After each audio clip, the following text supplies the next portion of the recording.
You think being ultra-independent makes you strong? What if I told you it's actually a trauma response, and it's silently destroying your relationships, your mental health, and your future? In this video, we'll uncover the hidden psychology behind trauma-linked hyper-independence, the shocking signs you're overcompensating, and the step-by-step plan to heal without losing your self-reliance. This isn't just self-help. It's a wake-up call for an entire generation raised to do it all alone. Watch until the end. The last 2 minutes might just change the way you see yourself forever. Welcome back to our channel, the place where future billionaires come to get inspired. If you're new here, make sure to subscribe for more videos like this one. Also, don't forget to click the notification bell so that you never miss any of our uploads. You call it independence. Psychologists call it self-destruction in disguise. If you've ever said, "I don't need anyone," this video might expose the real reason you feel that way. And it's not strength. We're dropping some heavy truth bombs today, so buckle up. By the end of this video, you will learn the psychology behind why you're still holding on tight to your independence, even though it's hurting you. That's right, I said it. It's hurting you. Despite all the hustle, the grind, and the countless hours spent building your empire, there's a secret toll it's taking on your mental health, your relationships, and your very survival. And if you don't understand the science behind it, it could destroy everything you've worked so hard to achieve. We are living in a time where society has glamorized the solo run, hustling alone, grinding alone, winning alone. But what if this societal narrative is just a cleverly disguised survival mechanism passed down from generation to generation? What if your hyper-independence isn't a badge of honor, but a silent scream for help? It's time to strip away the facade and confront the harsh reality lurking beneath. Let me ask you a question. Do you really feel fulfilled, or is it all just a desperate attempt to outrun the pain? Let's dive into the dark underbelly of this modern era and expose the disturbing psychological truth. Hyper-independence can be a dangerous double-edged sword, especially in this era of toxic positivity and relentless self-reliance. On one hand, it paints us as strong, resilient individuals capable of conquering the world. But flip the coin, and the other side reveals a haunting picture of mental health struggles, strained relationships, and the gnawing fear of being truly seen. So how do you know where you stand? How do you tell the difference between healthy independence and its deceptive counterpart? It's time to shine a light on this hidden epidemic and arm ourselves with the knowledge to recognize the warning signs. Because let me tell you a story that reflects the grim reality that lurks beneath the surface of this seemingly empowering trait. For years, I thought I was invincible. My career took off faster than I could have imagined. I traveled nonstop, always on the move, checking off bucket list adventures with nary a care in the world. When it came to relationships, well, let's just say I had my guard up higher than a fortress. I thought I was in control, self-reliant, fiercely independent. But deep down, beneath the layers of bravado, I was running from a past I couldn't face, from emotions I refused to acknowledge, and from a longing for connection that terrified me. But you can't outrun yourself forever. And eventually the walls I built so diligently came crashing down around me, like a house of cards, revealing the desolate landscape of my emotional wasteland. And in the quiet solitude of my so-called success, I realized I wasn't free. I was trapped, imprisoned by my own making, in a gilded cage of self-imposed isolation. I thought being alone was freedom, but true freedom, I discovered, lay in the terrifying yet liberating truth. I wasn't alone. We're all in this together. If this hits close to home, if you've ever felt like the Lone Ranger in your own story, know that you're not alone. In this vast universe of ours, we are all connected by invisible threads of shared experiences and emotions. Recognizing this universal truth is the first step towards breaking free from the shackles of hyper-independence. And it's within these connections, these shared moments of vulnerability, that we find the strength to heal, to grow, and to thrive. Here are 6 signs you're overcompensating with independence. 1. You feel physically uncomfortable when someone offers to help you. Think about it. When someone extends a helping hand, do you instinctively flinch as if burnt before? When was the last time you genuinely welcomed assistance without feeling the need to decline it with a quick, "No, I got this"? This ingrained response to push others away may be rooted in past experiences where asking for help was met with ridicule or neglect. Or maybe you've been conditioned to believe that being a burden is a cardinal sin.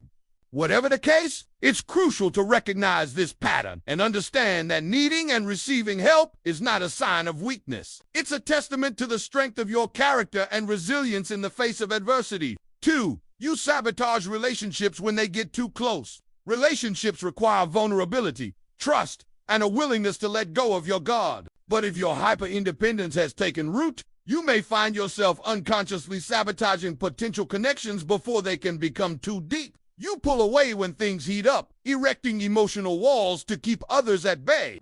You may convince yourself that you're not ready for commitment or that your past makes you unworthy of love. But beneath these rationalizations lies a deeper fear, the fear of truly letting someone in and confronting the complexities of human connection. 3. You equate needing people with weakness. In our hyper-independent state, we often conflate the need for human connection with weakness. After all, can't we do everything on our own? But here's the paradox. Our need for people is not a weakness. It's a strength. It's what makes us uniquely human. Our interdependence is what allows us to accomplish extraordinary things, to build empires and touch lives. Yet somewhere along the way, we've been conditioned to believe that seeking help or leaning on others is a sign of fragility. But remember, true strength lies not in our ability to endure alone, but in our capacity to connect, to collaborate, and to grow together. 4. You're exhausted but refuse to admit it. Being an unrelenting force, always pushing forward without pause or rest, can lead to burnout. Hyperindependence often masquerades as tireless ambition, but underneath that relentless facade lies exhaustion. Not the kind you can shake off with a cup of coffee, but a deep-seated weariness that permeates every aspect of your being. You may find yourself constantly striving for more, always hustling, never allowing yourself to slow down. But in doing so, you're sacrificing your well-being. Burnout whispers insidious doubts, questioning whether it's worth sacrificing your health and happiness on the altar of endless striving. It's a subtle reminder that you're not invincible, and that even the strongest of warriors need moments of respite. 5. You avoid asking for help even when you need it. Asking for help can be daunting, especially when your hyper-independence has become second nature. You might find yourself in situations where you desperately need a helping hand, but instead you suffer in silence, grappling with challenges that could be eased with a little support. You might feel a sense of shame or embarrassment, believing that you should be able to handle everything on your own. But remember, asking for help is not a sign of weakness. It's an act of strength and wisdom. We're not meant to shoulder every burden alone. 6. You rarely say what's on your mind. Bottling up your emotions can take a toll on both your mental and physical health. When you suppress your feelings, whether it's anger, sadness, or frustration, it can manifest in unhealthy ways, affecting your well-being and relationships. True self-reliance involves expressing your needs and setting boundaries, not burying them under a facade of false bravado. Being truly independent isn't about shutting everyone out and going it alone. It's about building genuine connections and surrounding yourself with people who value and respect you. In the words of the wise Marcus Aurelius, the happiness of your life depends on the quality of your thoughts. Choose wisely the thoughts you entertain, for they shape your journey through life. There's a common misconception that hyper-independence is a virtue, a badge of honor signifying resilience and toughness. But let me shatter this myth for you. Hyper-independence, when taken to extremes, is a red flag. It screams of a troubled past, of wounds so deep that the only refuge seems to be the fortress of solitude. It's a maladaptive response to a world that has dealt a harsh hand, leaving you convinced that the only way to survive is to shut everyone out. But here's the bitter pill. Hyper-independence, however comforting it may seem initially, is a slow poison. It erodes your mental health, leaving scars invisible to the naked eye. It builds walls around your heart, brick by painful brick, ensuring that no one can ever truly reach you. But the irony is that in creating this impenetrable fortress, you rob yourself of the very essence of the human experience, connection. If you recognize these signs within yourself, know that you're not beyond saving. It's time to break free from the shackles of hyper-independence and embrace the transformative power of vulnerability. Reach out, connect, and let the healing begin. Here's the brutal truth. Hyper-independence may have been your shield in the face of adversity, but now it's time to lay down your arms. You are not a soldier in a never-ending battle. You deserve love, connection, and support. And guess what? You don't have to do it alone. In the next few moments, I'm going to reveal the 4 pillars of breaking free from hyper-independence. But before I do, I urge you to hold on to your seats because what I am about to share could change your life forever. Step 1, micro asks. Start small. Begin by asking for minor favors, like helping you carry groceries or lending you a book. These micro asks will gradually rewire your brain's safety response. Step 2, scheduled vulnerability. Dedicate 1 hour each week to share a personal struggle with someone you trust. This consistent exposure to vulnerability will normalize your emotions and strengthen your bonds. Step 3, connection rituals. Establish weekly phone calls, group dinners, or shared projects. These rituals will anchor you to your support system, reminding you that you're not alone. Step 4, boundaries, not walls. Learn to say, I need space instead of ghosting.